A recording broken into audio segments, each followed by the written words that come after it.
Good morning students, welcome to English online class. Today we are going to start new lesson 5. Butterflies become silent. Warm up. Take the beautiful insect. आपको यहाँ 4 insect की pictures दी है. जो insect आपको ज़्यादा सुंदर दिखता है जैसे कि बटरफ्लाई, आप उस पर टिक करेंगे. Now let's start the lesson. It was a spring afternoon. यह बसंत की दोपहर थी. The weather was pleasant. मौसम बहुत सुहावना था. Some children were playing in the garden. कुछ बच्चे गार्डन में खेल रहे थे. They were singing, dancing and laughing loudly. वो ज़ोर ज़ोर से गा रहे थे, डांस कर रहे थे और हंस रहे थे. The creator was watching them from the paradise. जिसने धरती की रचना की यानी जो गॉड है वो स्वर्ग से ये सब देख रहे थे. Though the children were happy enough. उन्होंने देखा कि बच्चे खुश हैं. The creator felt something lack with the children. लेकिन जो रचनाकार है उसे कहीं ना कहीं ऐसा फील हुआ कि किसी न किसी चीज़ की कमी है. He felt sad. और वह दुखी हो गए. Suddenly, he started saying beyond the time these children would grow old one day.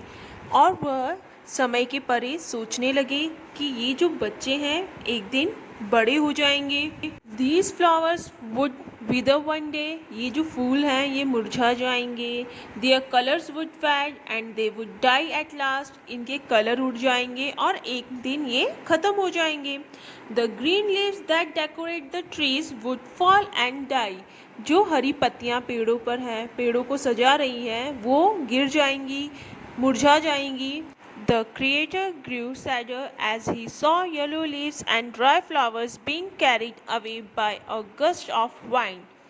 जो रचनाकार थे वो दुखी हुए. उन्होंने देखा कि जो पत्तियां हैं ये पीली होकर सूख कर नीचे गिर जाएंगी, एक हवा का झोंका आएगा और ये सारे फूल झड़ जाएंगे. The creator felt that he needs to do something to preserve these striking colors and hues. Creator ने सोचा मुझे कुछ ऐसे करने की ज़रूरत है जिससे कि मैं इन कलर्स के प्रहार को बचा सकूं, इन कलर्स को खोता हुआ ना देख सकूं. He thought, I will make something to bring eternal joy to my heart for these children to look and enjoy. उन्होंने सोचा मुझे कुछ ऐसा बनाना चाहिए जिससे कि इन बच्चों को बहुत खुशी मिले. The creator took out his sack and started collecting things. जो रचनाकार थे उन्होंने क्या किया, अपना थैला उठाया और चीज़ें कलेक्ट करना स्टार्ट कर दिया. A touch of sunlight, a glittering ray of silvery moon, a bit of blue from the deep of the sky, a speck of brown sand and the blackness of a patch of cloud. उन्होंने क्या किया, सूरज की रोशनी से touch किया. जो silver glittering रे थी वो उन्होंने मून से ली. थोड़ा सा ब्लू कलर उन्होंने बादलों से लिया. धूल के कणों से उन्होंने ब्राउन कलर लिया और बादल के एक टुकड़े से उन्होंने काला कलर लिया. The yellow form of falling leaf and other wonderful colours. और येलो कलर उन्होंने पेड़ों की पीली पत्तियों को, टूटी हुई जो पत्तियाँ होती हैं उनसे लिया. From different flowers around him. और बहुत सुंदर सुंदर कलर उन्होंने अलग अलग फूलों से लिए. The new creature needed only melodious voice.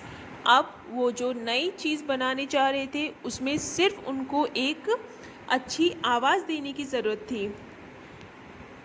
He took the mysterious song of a nightingale. उन्होंने क्या किया, उनको पता था कि सबसे अच्छा सॉन्ग जो होता है वो नाइटिंगेल का होता है, तो उन्होंने नाइटिंगेल से उनकी आवाज़ ली. He mixed all of them very artfully and went to the children. उन्होंने कलर और जो नाइटिंगेल की आवाज़ थी उन सबको मिक्स किया और एक बहुत ही अच्छी चीज़ बनाई और वो बच्चों के पास चले गए. The creator in the disguise of an old man. उन्होंने एक बूढ़े व्यक्ति का रूप धारण किया और came to the children and said. और बच्चों को बुलाया और कहा, dear children, here is a gift for you. यहाँ आपके लिए गिफ्ट है. Open it and see what is inside. आप इस थैले को खोलिए और देखिए इसके अंदर क्या है. The children being curious open the sack immediately. जो बच्चे थे वो बहुत ज़्यादा जिज्ञासा उनको होने लगी. उन्होंने बहुत जल्दी से वो थैला खोला. Thousands of butterflies of different colors, sizes and shapes flew out of the sack. हजारों तितलियां जो अलग अलग कलर की अलग अलग साइज की थी वो थैले के आसपास घूमने उड़ने लगी. The fluttered among the flowers and played with the children. और उन्होंने क्या किया, फूलों के आसपास उड़ना शुरू कर दिया, बच्चों के साथ खेलना शुरू कर दिया. The children were wondered. जो बच्चे थे वो आश्चर्यचकित थे. The lovely music of the butterflies and the joyous cry of the children filled the sky and it created a magical atmosphere. जो बटरफ्लाइज थी वो अपनी आवाज़ में बहुत ही अच्छा म्यूज़िक दे रही थी जिससे कि वहाँ का वातावरण बहुत ही अच्छा और आनंदमय हो गया था. Nothing so delightful had ever been heard or seen before on the earth. इससे ज़्यादा सुंदर धरती पे कुछ भी नहीं दिख रहा था. Just then a nightingale came and sat on the creator's shoulder. उसी समय जो नाइटिंगेल बुलबुल है वो क्रिएटर्स के शोल्डर पर बैठ गई. She complained और शिकायत करने लगी. My lord, you have done an unfair deed to the songbirds. आपने हमारे साथ यह उचित नहीं किया. Why have you taken our songs and gave them to the new creature? आपने हमारी आवाज़ नए क्रिएचर्स को क्यों दी? They have their beauty to show, but we have nothing except this beautiful song. उसके पास उसकी ब्यूटी है जिसको वो शो कर सकती है, लेकिन हमारे पास हमारी आवाज़ के अलावा और कुछ नहीं है. Why did you deprive us of our possession? आपने हमारे इस काम से हमको क्यों वंचित कर दिया? The creator smiled at the bird and said.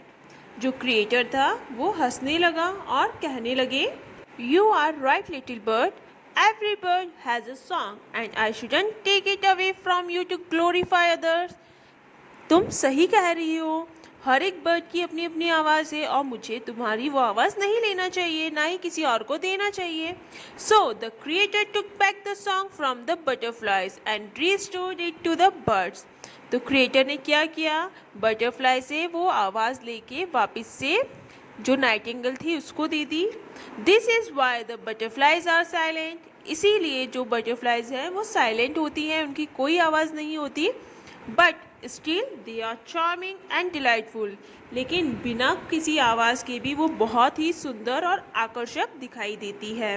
यहीं पे हम लोगों का ये लेसन कंप्लीट होता है. आपको भी ये लेसन रीड करना है. Okay, thank you.